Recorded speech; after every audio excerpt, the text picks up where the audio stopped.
المؤلف رحمه الله تعالى ونفعنا بعلومه في الدارين آمين. Dan sabda Nabi sallallahu alaihi wasallam, al-ikhlasu sirrun min sirri istawda'tuhu qalba man ahbabtuhu min ibadi. Artinya bermula ikhlas itu satu rahsia daripada rahsia aku. Aku taruh akan dia pada hati mereka yang aku kasih akan dia daripada segala hamba-Ku. Tuan-tuan muslimin muslimat sedang jemaah yang dirahmati Allah sekalian, alhamdulillah, pertama dan selama-lamanya kita panjatkan puji syukur pada Allah. Dengan izin taufik hidayah Allah Ta'ala jua, pada malam ini kita sambung bacaan kitab Penawar Bagi Hati susunan Syekh Abdul Qadir Al-Mandili rahimahullahu ta'ala. Kita berada pada bab yang ke-6, masih dalam perbicaraan berkenaan dengan sifat mahmudah, iaitu sifat ikhlas. Kita sedang melihat kelebihan sifat ikhlas ini melalui hadis-hadis Nabi. Atas dulu dia sebut ayat Al-Quran, kemudian yang keduanya dia datangkan hadis. Pada malam ini sambung lagi satu lagi hadis daripada Nabi sallallahu alaihi wasallam. Nabi bersabda, nombor 3 bawah tu, rawahu Abul Hasan Al-Basri mursalan. Hadis ini diriwayatkan oleh Abul Hasan Al-Basri rahimahullahu ta'ala. Abul Hasan Al-Basri ini tabi'in, seorang tabi'in. So, bila sebut tabi'in, maknanya dia tak sempat bertemu dengan Nabi. Dia sempat bertemu dengan sahabat. Tapi kalau tengok pada percakapan dia ni, dia tak sebut dia ambil daripada sahabat. Dia terus kata sabda Nabi. Jadi bentuk hadis macam ni, seorang tabi'in terus angkat hadis tersebut kepada Nabi tanpa dia menyatakan hadis tersebut daripada sahabat mana dia dengar dan dia terima. Maka hadis macam ni dia panggil hadis mursal. Hadis yang diangkat oleh tabi'in tu pada Nabi. Patutnya dia sebutlah sahabat di tengah tu dia ambil daripada siapa. Lepas tu sahabat pula dengar daripada Nabi ataupun ambil daripada Nabi. Tu baru hadis yang sanad dia muttasil, sanad yang bersambung daripada tabi'in kepada sahabat, sahabat kepada Nabi. Baik, tu istilah mursalan dalam ulumul hadis. Ngajilah tuan-tuan, ngaji kitab ulumul hadis, maka akan bertemulah dengan istilah-istilah hadis ni. Baik, dalam hadis ini Nabi sebut al-ikhlasu sirrun min sirri. Bermula ikhlas itu satu rahsia daripada rahsia aku, yakni rahsia Allah. Bila begitu cara hadis cakap, maknanya hadis ni kita panggil hadis qudsi. Hadis qudsi maknanya daripada Allah Ta'ala, lafaznya daripada Nabi. Itu hadis qudsi. Beza sikit dengan Quran, makna dan lafaz daripada Allah, itu Quran. Adapun hadis qudsi, makna daripada Allah dilafazkan oleh Nabi dengan perkataan Nabi. Itu kita panggil hadis qudsi. Adapun hadis Nabi, makna daripada Nabi, lafaz pun daripada Nabi. Baik, kata Allah, bermula ikhlas itu satu rahsia daripada rahsia aku, yakni rahsia Allah. Ikhlas ni satu rahsia. Bila sebut rahsia, tak ada orang tahu kecuali orang yang kedua sahaja. Kalau ada orang yang ketiga tahu, dia tak panggil rahsia dah. Aku nak bagi tahu satu rahsia ni pada engkau, jangan bagi tahu pada orang lain. Orang ke berapa? Yang ke-10 dah. Itu bukan rahsia dah. Rahsia ni maknanya antara dua orang je. Rahsia rumah tangga kita antara kita dengan bini sahaja. Anak pun tak tahu. Yang kita duk bincang perancangan dengan bini, anak ni nak jadi apa nanti, kita nak atau ke mana dia dan sebagainya. Dalam perbincangan kita dengan dia tu, tak ada orang tahu, atau anak kita pun tak tahu. Setakat tu dia panggil rahsia tu. Tapi bila dah bagi tahu pada anak, ada seorang lagi tahu, orang yang ketiga, maka tu dia tak panggil rahsia dah lah. Rahsia ni maknanya sesuatu yang hanya diketahui di antara dua sahaja. Jadi ikhlas ni adalah rahsia daripada rahsia Allah Ta'ala. Bila sebut rahsia, maknanya Allah Ta'ala tak bagilah pada orang biasa-biasa. Sebab dia lebih ni, ikhlas ni. Jadi Allah Ta'ala bagi pada siapa? Pada orang tertentu. Supaya kita lah, kita cerita rahsia ni pada siapa? Sekarang ni kita saja tahu. Perdana Menteri yang ke-10, tahu dah. Contoh duk tunggu kan nak cuti. Tak dapat cuti kita ni. Ingat cuti, dah esok tak cuti juga. Tak tahu lagi. Kita tahu dah, katakanlah. Lepas tu, bila kita tahu daripada yang di-Pertuan Agong, maknanya kita istimewa.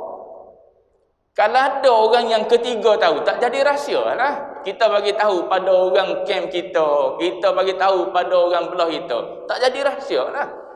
Yang di Pertuan Agong bagi tahu, ni idea saya bagi tahu pada awak seorang je. Gitu maksud dia. Antara kita dengan Allah Ta'ala je. Maknanya kita yang Allah Ta'ala bubuh ikhlas dalam hati tu, orang istimewa, bukan orang biasa-biasa. Sini kata Baba, dia kata sini ni menunjukkan betapa ikhlas ni bukan sesuatu yang mudah. Bukan sesuatu yang kita boleh cakap je, aku ikhlas ni bagi padamu ni. Bukan gitu. Depan nanti dia cerita lagi pangkat-pangkat ikhlasnya, martabat benarnya. Itu dia cerita satu-satu pada kita. Baru kita tahu kita ni ikhlas ataupun tak ikhlas lagi sebenarnya dalam buat ibadat. Cuma sini nak sebutnya rahsia di antara seorang hamba tu dengan Allah Ta'ala. So siapa hamba ni?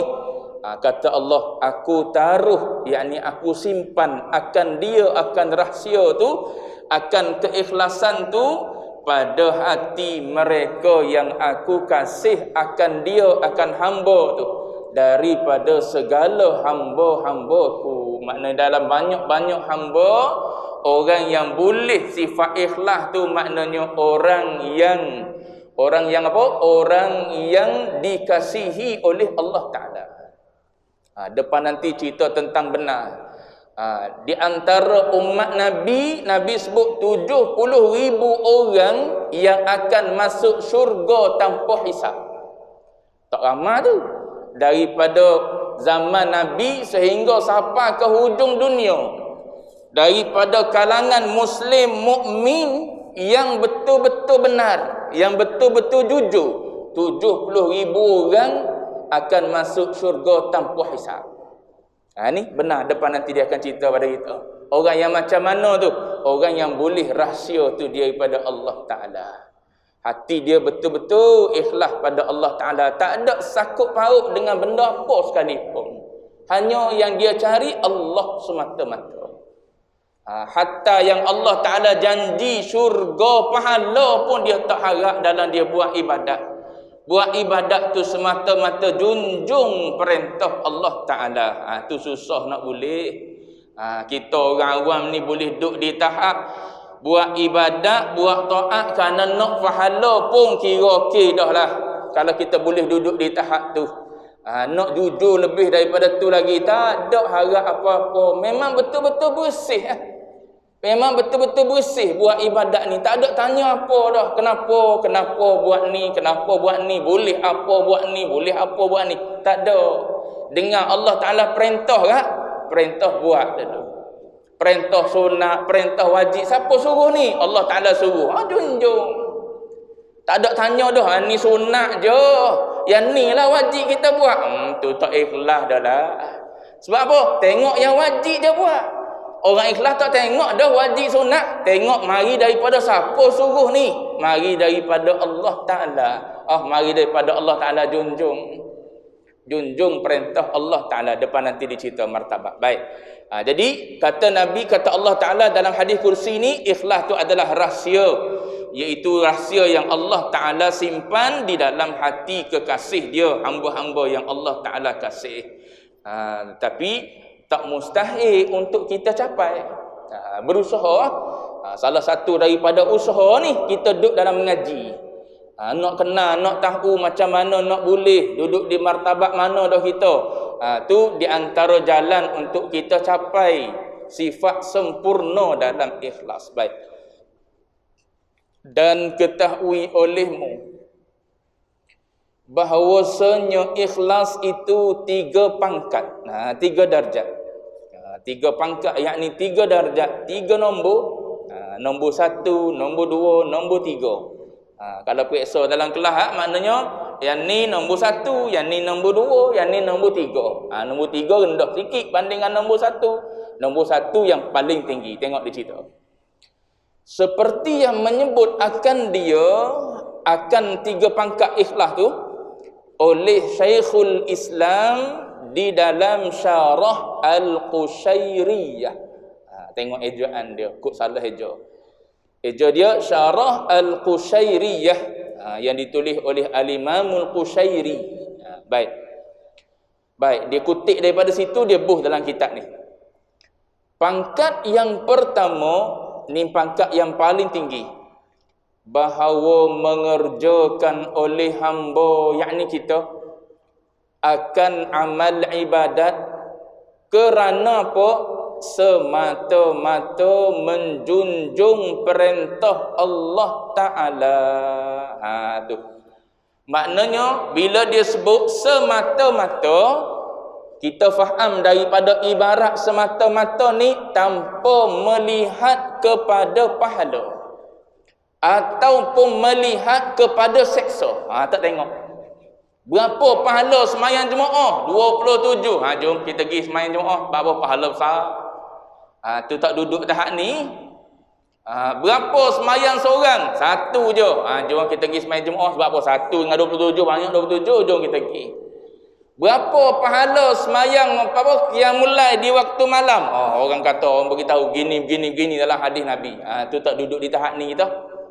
Duduk di tahap nombor 2. Nanti dia beritahu kalau tak ada tahap 1, tahap 2, tahap 3, tak ikhlas lagi. Baru kita tahu kita ikhlas tak ikhlas. Baik. Buat amal ibadat semata-mata menjunjung perintah Allah Ta'ala. Maka kata dia, maka ini ikhlas yang lebih tinggi, yang paling tinggi. Maknanya, contoh mudah begini. Supaya kita anak dengan mak ngayah. Zaman budak dulu, apa-apa yang mak suruh kita buat, kena ada upah. Ni budak-budak hari ni nak periksa ni, nak periksa SPM ni, budak umur 17 dah umur tu. Nak suruh mengaji biar sungguh sikit, nak orang macam mana? Kalau tidak, duk galik dengan telefon, duk galik dengan apa? Dengan laptop, gamenya dan sebagainya lah. Lepas tu macam mana mak ayah ni nak suruh jadi rajin sikit, biar cemerlang lah dalam periksa. Mak ayah pun janjilah. Kalau dapat cemerlang rizak, nak beli sekian-sekian. Cemerlang rizak musim bola dunia ni, kita beli jersey yang ori di Al-Ihsan. Comel kata, nama kedai pun Al-Ihsan dah. Ori, bukan yang apa, bukan yang uptown punya, bukan yang kopi ori punya. Tunjuk nak yang mana, harga ratus-ratus, tunjuk. Maka dia pun mari rasa semangat. Tu ibaratnya jersey tu pahala. Tu tak duduk di tahap 1 tu. Tapi bila kita naik tahap umur kita makin meningkat, supaya kita makin mengaji, makin kenal. Rupa-rupanya mak ayah ni tak bagi apa-apa pada kita pun tak apa, besar sangat jasa dia. Sebab ada dia lah, maka lahirlah kita di dunia ni. Pas lahir-lahir kita dalam tak ada apa dia bagi pada kita, makannya, minumnya, dia jaga kebajikan kita sampai kita segar bugar. Duduk dalam keadaan segar bugar sampai besar begini. Bahkan bukan setakat itulah, dia tinggal pula pada kita harta benda dia. Dia ada tanah sekangkang kera, tukar nama buh nama kita. Tanah rumah dia duduk sekarang, dia tukar buh nama anak dia. Apa benda yang dia dapat dia buat tu? Tak ada apa-apa, dia korban untuk anak-anak dia. Tu makin kita kenal, makin kita mengaji, kita tahu jasa mereka. Tak ada lah kita nak minta apa-apa dengan dia. Tak payahlah mak ajak panggil, mari lah nak bincang bab tanah ni, mak ada ni nak bagi ketika mak hidup ni, takut nanti lepas mati balah adik-beradik nanti. Tak payahlah mak kita adik-beradik tak berebut pun tanah, jangan risaulah. Mak mati kau, siapa mati, ayah mati, tak ada kita orang nak berebut adik-beradik. Kita orang tak ada mikir pun nak tanah. Yang penting kita nak jaga mak. Tu lain dah tu. Dia naik atas tinggi dah. Sebab apa? Sebab kita tahu dah jasa mak dengan ayah kita. Gitu kalau kita kenal Allah Ta'ala. Kita daripada Adam, daripada tak ada, kemudian diadakan oleh Allah Ta'ala. Dipanggil apa tu? Ni'matul ijad.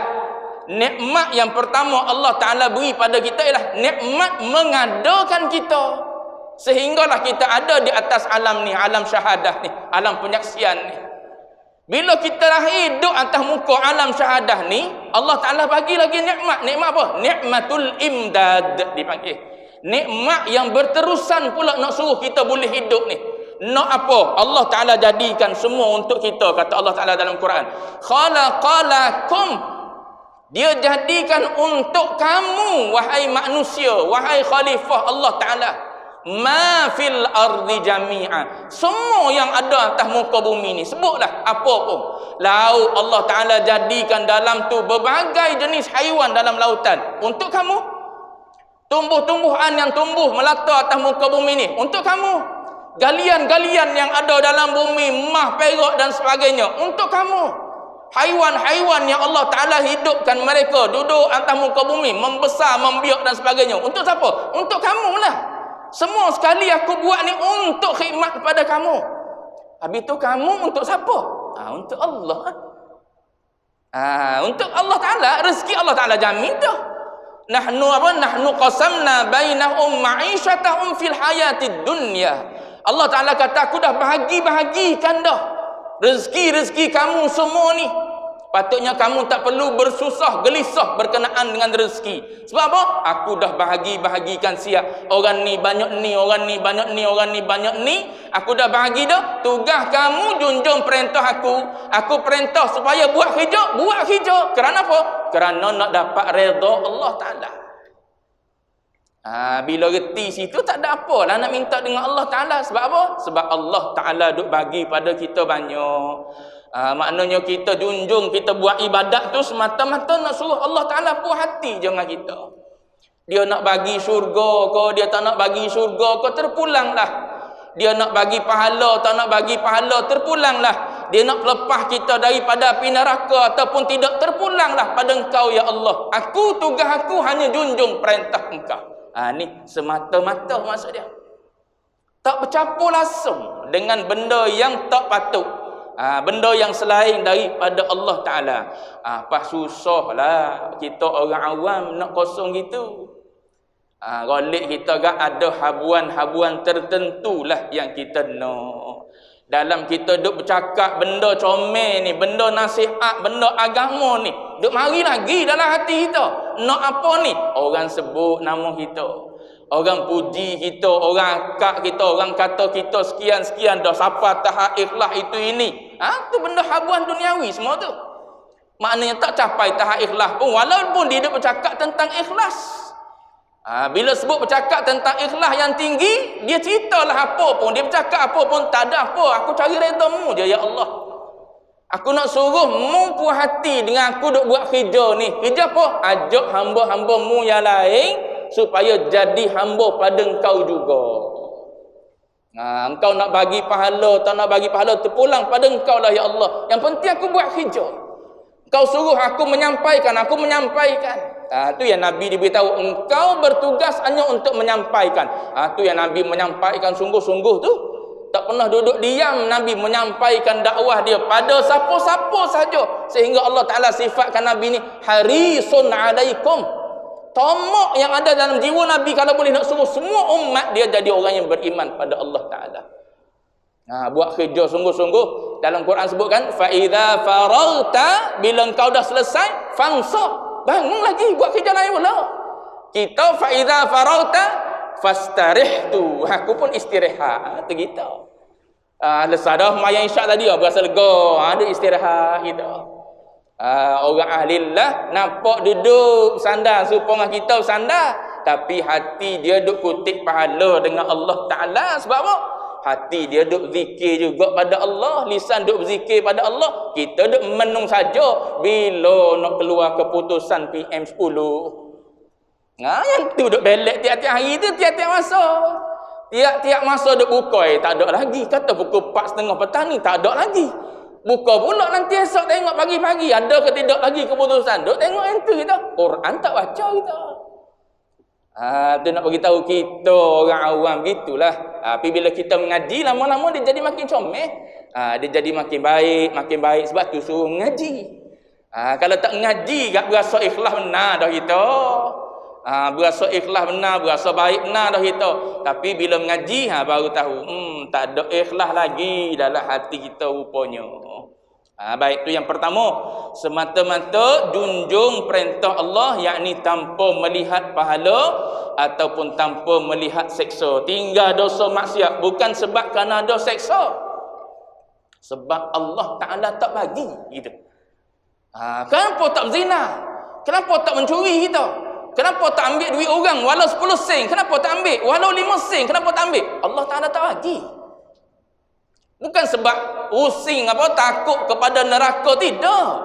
Bukan kerana sebab takut pada dosa, tidak. Kerana takut pada zat Allah Ta'ala. Api neraka Allah Ta'ala dah tunjuk dah. Bukan sifat api itu sendiri yang membakar. Tunjuk dah pada Nabi Allah Ibrahim AS kan, bukan api itu yang membakar. Sebab tu sebut dah dalam dalam kuliah sebelum ni. Orang yang beriktikad makhluk boleh memberi bekas, tu salah satu daripada syirik besar. Bukan syirik khafi, kita ikhlas ni dak, syirik besar. Syirik besar maknanya boleh mengeluarkan kita daripada agama. Bila kita berasa ada makhluk boleh bagi bekas, boleh bagi kesan tanpa izin daripada Allah Ta'ala. Sedangkan Allah Ta'ala duk tunjuk dah pada kita makhluk, walaupun sifat dia tajam, walaupun sifat dia panas, dia tak membakar sendiri, dia tak menghiris sendiri, dia tak memotong sendiri kalau Allah Ta'ala tak memotong dan Allah Ta'ala tak membakar. Tu etikad kita. Sebab tu kalau orang melihat pada api neraka, takut pada api neraka, maknanya dia masih takut pada makhluk. Orang tinggi dah gitu, dia takut pada murka Allah Ta'ala. Api, kalau api tu mari daripada cinta, seronok. Api cinta yang membara. Kan istilah-istilah kita guna kan? Cinta apa? Api semarak, api cinta yang membara antara kita. Contoh, tak tahu macam mana ayat sastra dia. Cuma ada orang guna bahasa sastra cinta dengan menggunakan api. Maknanya api cinta yang membara tak ada apa-apa yang menyakitkan, seronok juga duduk. Walaupun guna istilah api, tapi kalau api yang membakar yang menyakitkan, maknanya tak seronok. Walaupun duduk dalam contoh nikmat, duduk dalam mahligai, tapi kekasih meninggalkan kita, nak buat apa? Duduk dalam mahligai tetapi kekasih tak pernah wujud pun datang dalam hidup kita. Ambillah munak sangat mahliganya, duduk dalam mahligai ni. Aku ikut aku. Hijau aku, tinggal duduk dalam tu seorang-seorang kita. Nak buat apa sunyi sepi dalam tu? Nak bersama dengan kekasih. Kekasih itulah Allah Ta'ala. Jadi nak dapat Allah Ta'ala, kena cari Allah Ta'ala lah. Jangan cari selain daripada Allah Ta'ala. Antara selain daripada Allah Ta'ala, apa yang Allah Ta'ala janji tu pun termasuklah di antara makhluk Allah Ta'ala juga. Gitu. Jadi orang tinggi dia tak harap walau benda tu benda dijanji oleh Allah Ta'ala. Sebab jiwa dia memang tulus untuk Allah Ta'ala. Baik. Itu yang pertama. tanpa melihat kepada pahala, ataupun tinggal dosa tu tanpa melihat pada seksa, tapi kerana junjung perintah Allah. Ni perintah Allah Taala suruh buat, ni perintah Allah Taala suruh suruh tinggal. Maka buat dan tinggal tu kerana Allah. Baik. Satu, ni maka ini ikhlas yang lebih tinggi. Pangkat kedua, ikhlas yang pertengahan. Ni orang tengah. Boleh jadi kita duduk sini. Iaitu ikhlas yang pertengahan tu, bahawa mengerjakan ia seorang tu, seorang hamba, yakni kita mengerjakan ia seorang hamba, iaitu kita akan amal ibadat kerana menuntut pahala dan kerana lari daripada seksa. Sebab ayat Quran banyak duk sebut buat amal ni, maka kata Allah Taala lahum ajrun ghairu mamnun. Kata Allah Taala, bagi mereka pahala yang tak putus-putus, yang tak boleh dikira-kira lagi, bi ghairi hisab. Ada ayat Quran sebut. Dah tak nak kita, naklah kita. Tapi orang yang macam ni tahap ikhlas dia duduk di nombor 2. Supaya contoh tadi, sebab apa tolong mak, sebab apa tolong ayah, buat tu buat ni yang dia suruh tu, sebab nak dapat jersey tadi. Salah kau dapat jersey, dia juga janji kan.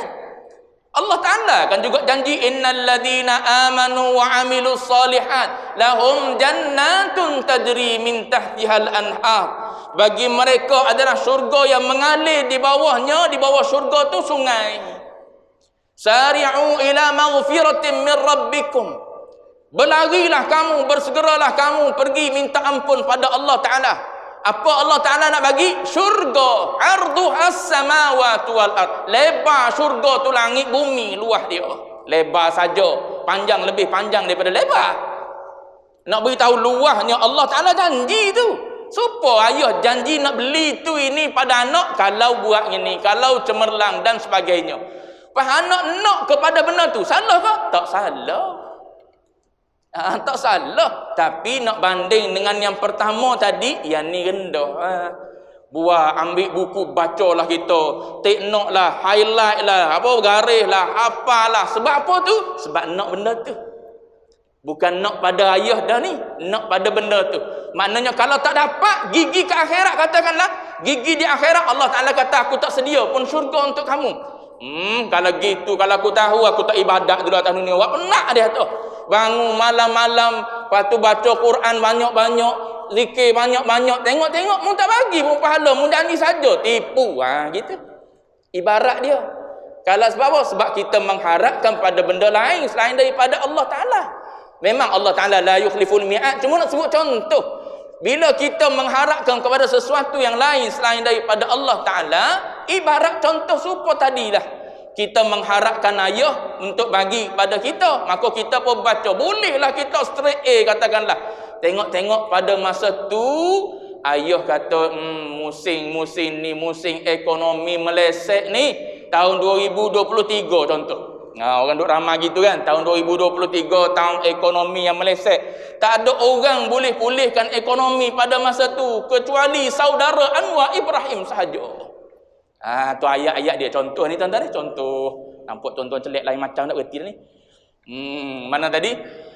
Jadi nak beritahunya ialah bila begitu kita akan rasa puas hati tak? Tak puas hati. Tadi masa tu sebelum daripada ni duk janji molek-molek nak bagi pada kita itu ini, tiba-tiba dah siapa kita buat molek-molek dah tak bagi. Kita pun sendiri mari rasa gitu gini tak puas hati. Sebab apa? Sebab kita sebenarnya bukan nak pada ayah kita, bukan nak menggembirakan hati dia, bukan nak suruh dia happy dengan kita, tidak. Tapi sebenarnya kita nak apa yang ada di dia. Orang gini ni boleh jadi kalau mak ayah tak ada apa dia tinggal. Sebab apa? Tak boleh bagi apa-apa. Tak boleh bagi apa-apa. Dia tak nampak yang mak ayah tu sendiri, zat dia tu sendiri mulia dah. Zat dia tu sendiri dah mulia dah. Dia bagi apa tak apa pada kita, dia tetap mulia. Nama dia mak ayah saja, dia dah mulia dah. Dia dah mulia, dah wajib dah kita taat pada dia. Walau dia tak boleh bagi apa-apa pada kita. Walaupun makan kita ni orang lain bagi pada kita, pakaian kita ni orang lain bagi pada kita, selagi mana nama dia mak ayah kita, dia tetap mulia. Sebab diri dia tu sendiri, asal nama dia mak ayah, mesti dia mulia dah. Begitu ibaratnya. Asal Allah Ta'ala patutnya kita tak menduakan dia dengan benda-benda lain, yakni dengan syurganya, dengan pahalanya, dengan apa lagi. Kita tak menduakan Allah Ta'ala. Tapi kalau kita duduk di tahap ni, maknanya kita berada di pangkat yang kedua.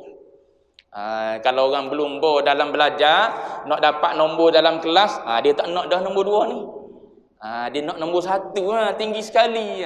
Orang yang berlumba mengaji dalam kelas gitu, dapat nombor 2, menangis padahal baru nombor 2. Tapi tak nak nombor 1. Ni kalau kita duduk di nombor 2, maknanya kita masih lagi mengharap sesuatu yang lain selain daripada Allah. Tapi salah tak? Tak salah, sebab benda ni Allah Ta'ala janji nak bagi pada kita. Jadi itu yang kita mengharap, nak pada pahala, nak pada syurga. Sebab tahu ada pahala tu yang pakat mari masjid tu. Sebab tahu pahala tu yang apa? Itu yang beringat dalam hati. Duduk dalam masjid kan, niat i'tikaf. Sebab apa? Tahu pahala besar. Sebab ada pahala tahu. Mengaji Quran ni setiap huruf tu 10 10 10. Tu yang baca Quran sebab apa? Nak pahala. Tak apa. Cuma ikhlas tu tahap rendah, tahap yang kedua. Baik. 2. Kalau duduk sini okey dah kita, takut tak duduk sini. Pangkat yang ketiga dia kata, ikhlas yang lebih rendah lagi daripada yang kedua. Iaitu ikhlas yang lebih rendah ni, bahawa mengerjakan ia hamba, ia kita tu akan amal ibadat supaya memuliakan Allah Ta'ala akan hamba tu di dalam dunia, atau supaya selamat ia seorang daripada kebinasaan dunia. Itu tujuan dia. Seperti apa dia bagi contoh? Mana? Yang pertama tu supaya mulia. Dia bagi contoh tu. Nak mulia di dunia. Nak mulia di dunia. Contoh yang pertama tu rujuk kepada supaya mulia di dunia tu. Seperti mereka yang membaca surah Al-Waqi'ah supaya memurahkan Allah Ta'ala akan rezekinya. Apa kita ya ke kita? Pagi-pagi baca surah Al-Waqi'ah, malam-malam baca surah Al-Mulk kan? Jangan tak baca pula, bani baca. Tak ada masalah baca. Takut panik, tak ikhlas, tak nak baca aku. Tinggal imam seorang baca. Nak bagi tahunya kalau hati kita duk gitu. Sebab ni cerita hati. Nama pun penawar bagi hati. Semua ni cara bahasa hati. Cara benda duk dalam, bukan benda duk luar. Baca-baca lagi ya. Dalam 10 orang yang duk baca tu lain-lain belakang niat tu. Seorang baca tak ada sebab apa pun nak. Allah Ta'ala suruh baca melalui mana? Warid dalam hadis Nabi. Hadis berkenaan dengan suruh baca surah Al-Mulk ke, suruh baca surah Al-Furqan, surah Ad-Dukhan ke, ataupun surah Waqi'ah ke, surah Kahfi ke, surah Yasin ke, semua tu warid dalam hadis Nabi. Nabi suruh buat, Nabi suruh baca. Bila kita dengar hadis Nabi tu, ada orang junjung. Apa lebihnya? Ikutlah lebih, tak lebih pun. Tak sebut lebih pun, Quran memang lebih. Kau tak ada lebih Quran. Quran sebut je, Quran memang ada lebih lah. Bacalah surah apa? Surah Baqarah ke, surah Al-Fil ke, surah Al-Ikhlas ke, surah Fatihah ke, surah apa. Semua ada kelebihan. Tak ada tak lebih Quran ni. Kalau Nabi tak cerita pun satu-satu surah tak ada kelebihan, kita baca Quran tetap ada lebih. Tapi orang rendah ni, bila dia baca Quran, dia nak tahu lebih mana surah Kahfi ni, lebih mana surah Waqi'ah. Tambah-tambah pula dia cari surah-surah yang boleh memurahkan rezeki dunia tu. Dunia dia hafal ayat Sibudina, wa may yattaqillaha yaj'al lahu makhraja. Tak tinggal tu, baca tiap-tiap pagi, tiap-tiap petang. Ada orang cerita amal yang ni murah rezeki. Apa? Istighfar. Dalam Quran sebut, faqul tastaghfiru rabbakum. Beritahu pada mereka, istighfarlah kamu. Innahu kana ghaffara. Allah Ta'ala sangat-sangat maha pengampun. Apa Allah Ta'ala nak bagi? Yursilis samaa'a 'alaikum midrara.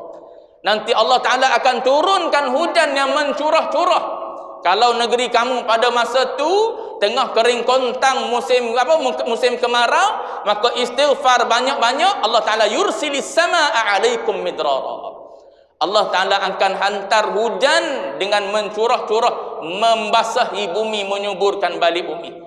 Kemudian Allah Ta'ala kata, wa yumdidkum bi amwalin wa banin. Aku akan bagi duit kepada kamu. Amwal tu harta. Aku akan bagi anak-anak kepada orang yang tak ada anak, orang yang mandu. Istighfar, aku akan bagi orang ni anak. Orang yang tak ada duit, tak ada harta, aku akan bagi harta pada dia dengan sebab istighfar. Bi amwali wa banina wa yaj'al lakum jannatin wa yaj'al lakum anhara. Sungai-sungai semua aku akan limpah dengan air. Tanam-tanaman yang tak menjadi aku akan jadikan tumbuh subur tanam-tanaman tersebut. Dengan sebab apa? Istighfar pada Allah. Kita pun dengar yang tu istighfar lah kita. Sebab apa tu? Nak dapat dunia tu. Nak dapat duit terutamanya. Istighfar tak ada juga duit masuk. Duk istighfar 100 kali sehari, 200 kali sehari. Tak murah-murah juga rezeki ni. Tu kata tak ikhlas benarnya. Kalau boleh kita nak, barulah kita buat. Tak boleh yang kita nak, tak buat kita. Tu tak ikhlas. Nak apa tu sebenarnya? Dunia. Kalau orang bagi pada kita, kita pun suka. Orang tak bagi, tak suka. Tinggal perbuatan tersebut. Tu orang yang tak ikhlas. Orang ikhlas ni Allah Ta'ala janji ke tak janji, ni perintah daripada Allah. Kita pun buat. Kita pun baca ayat Quran apa-apa pun. Baik. Tu contoh yang pertama dia bagi tahu. Nak suruh murah rezeki, baca surah Waqiah. Siapa tak nak, amallah tiap-tiap pagi lepas main subuh baca surah Waqiah. Yang kedua, contoh yang kedua ni supaya selamat. Yang kedua tu supaya selamat ia seorang daripada kebinasaan dunia. Seperti mereka yang membaca Qul a'udzu birabbin nas. Tu orang yang beramal dengan Qul a'udzu birabbin nas. Yang warid dalam hadis juga, ataupun dia baca apa? Bismillahilladzi la yadurru ma'asmi syai'un fil ardi wala fis sama'. Sampai habis itulah Nabi sebut siapa-siapa baca sekali, baca 3 kali, itu atas riwayat sebut. Maka kalau dia baca pada waktu pagi, siang tu dia tak akan kena mudarat. Dia baca pada waktu petang, malam tu tak akan kena mudarat pada dia. Maka dia pun baca. Baca tu takut-takut duk kata ayat ni boleh menyekat kita daripada mudarat. Ayat ni ayat je. Yang betul-betul manik, yang betul-betul menghalang kita daripada apa? Daripada mudarat. Yang betul-betul an-nafi' ad-dar, Allah Ta'ala. Tu la ilaha illallah dia baca tu. La ilaha illallah maknanya la an-nafi'u illallah. Tak ada yang boleh memberi manfaat kecuali Allah Ta'ala. La ad-dar, tak ada yang boleh memberi mudarat kecuali Allah Ta'ala. Tiba-tiba duk berasa, aku terlupa baca bismillahilladzi la yadur. Sudahlah kena mudarat lah. Allah Ta'ala boleh aja. Dengan ayat ni pun boleh, tidak dengan ayat pun boleh. Allah Ta'ala tak bagi mudarat pada itu. Cuma ni perintah. Bila kita tahu ni amalan Nabi, Allah Ta'ala suruh, Nabi suruh, junjung saja kita. Nak mari bala juga dengan sebab kita baca dah pun mari bala juga. Tu benar-benar boleh jadi berlaku. La haula wala quwata illa billah, kan? Tak ada daya, tak ada kekuatan untuk kita buat baik, nak tolak kejahatan. Illa billah. Semua dengan Allah Ta'ala. Habis tu kenapa yang boleh kita dah berasa, aku baca surah Waqiah ni, patutlah mari rezeki.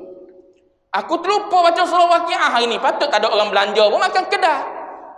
Contoh, kita duduk pegang pada ayat tu semata-mata jawab dia. Tu yang kita sebut tadi tu. Makhluk boleh memberi bekas tak? Iktikad kita makhluk tak memberi bekas. Hatta ayat Quran sekalipun. Tu ibarat seperti petua tu dipanggil petua. Macam petua orang tua-tua. Petua orang tua-tua, apa petua orang tua-tua? Petua orang tua-tua kalau apa? Kalau bangun pagi contohnya minum air sejuk dulu, boleh melawaskan perut contoh. Kalau petua orang tua-tua gitu, saya pun tak pernah tanya petua orang tua. Cuma nak beritahunya, bangun pagi-pagi sebelum apa-apa lagi minum air sejuk dulu, air kosong dulu segelas, maka boleh melawaskan perut. Ada orang minum lawas perut dia, ada orang minum tak ada apa pun. Supa. Sebab apa? Yang memberi kesannya ialah Allah Ta'ala. Mu'athir sebenar ialah Allah Ta'ala, bukannya air tu. Air tu makhluk Allah Ta'ala juga. Bila air tu makhluk Allah Ta'ala, dia tak boleh memberi bekas dengan sendiri. Kecuali Allah Ta'ala yang memberi bekas pada air tersebut, maka berbekaslah ia. Gitu. Baik. Mana tadi? Itu contoh yang kedua. Yang kedua seperti mereka. Aisyah dah. Yang pertama, yang kedua seperti mereka yang membaca Qul a'udzu birabbin nas supaya dipelihara akan dia daripada waswas syaitan. Kita 10 kali baca Qul a'udzu birabbin nas sebelum takbir. Was-was itu juga kena minta dengan Allah lah. Dia juga khaliqu, dia juga pemilik ataupun pencipta, penjadi kepada apa? Kita dan syaitan. Minta dengan Tuhan dia, dengan Tuhan dia. Ayat tu kita diperintah supaya baca. Kita baca. Lepas tu jadi ke tak jadi, Allah Ta'ala yang tentukan. Tu minta dengan Allah Ta'ala. Hati kita duduk dengan Allah Ta'ala lah. Lisan kita je duduk baca. Lisan kita qul a'udzu birabbin nas malikin nas ilahin nas sampai habis ayat tu. Hati kita, wahai Allah, hilangkan waswas. Dengan barakah kalammu, kalam Al-Quran ni, hati kita duk baca surah Al-Mulk. Dalam hati kita, wahai Allah, bebaskan aku daripada siksa kubur. Hati lisan kita duk baca surah Waqiah. Dalam hati kita ta'alluq dengan Allah Ta'ala Ar-Razzaq yang memberi rezeki. Tu baru betul. Bukannya lisan pun sebut gitu, hati pun sebut gitu juga. Tu tak betul. Al-i'timadu 'ala Allah, nak bergantung dengan Allah Ta'ala. Dalam hati kita bergantung pada Allah Ta'ala. Al-akhdhu bil asbab itu ibadah. Kita mengambil sebab. Salah satu daripada jalan sebab yang Allah Ta'ala jadikan di dunia ni ialah baca surah Waqiah, murah rezeki. Keluar bekerja, murah rezeki juga. Buat baik pada mak ayah, murah rezeki juga. Tu jalan-jalan untuk murah rezeki. Tu asbab. Al-akhdhu bil asbab, mengambil semua asbab tadi, itu adalah ibadah. Tapi al-i'timadu 'ala al-asbab, bergantung dengan sebab itulah, maka itu maksiat. Aku buat baik dah pada mak ni, murah rezeki. Dah, bukan sebab buat baik tu. Kalau hati duduk situ juga, zahir duk tolong mak, hati pun duk tolong mak, hati pun duduk dengan mak tu lah. Mak ni lah yang boleh menyebabkan kita murah rezeki. Tu al-i'timadu 'ala al-asbab. Tu sifat hati tu bergantung dengan asbab, maksiat lah. Dia nak i'timad hati dengan Allah Ta'ala. Tangan zahir ambil sebab-sebab yang Allah Ta'ala jadikan. Sebab apa? Sedekah, murah rezeki. Tolong orang, Allah Ta'ala selesaikan masalah. Ambil sebab-sebab yang Allah Ta'ala sebut dalam Quran ataupun Nabi sebut dalam hadis, ataupun pengalaman-pengalaman para ulama, ambil. Tapi hati tak iktimat pada benda tu. Hati iktimat Allah Ta'ala lah. Boleh je dia nak bagi, boleh je dia tak nak bagi. Baik. Mana tadi? Supaya dipelihara akan dia daripada waswas syaitan dan barang yang lain daripada 3 pangkat ini. Maka tiada ada ia ikhlas, bahkan adalah ia ria. Ria kalau tak ada tiga-tiga ni. Tiga-tiga ni tak ada dalam kita melakukan ibadat, nak lepas diri daripada apa? Daripada bala ataupun daripada keselamatan, kebinasaan dunia, ataupun nak selamat pun tak ada juga kita. Yang kedua tak ada, yang pertama jauh sama sekali. Maka sebenarnya amal ibadat kita ni masih lagi ada unsur ria. Akan datang disambung lagi. Dan berkata Al-Imamul Ghazali dalam kitab Al-Arba'in, kitab Al-Arba'in, dia nak sebut pula ikhlas, hakikat dia, asal dia dan kesempurnaan ikhlas tu akan datang. Wallahu a'lam wa ilmuhul atam.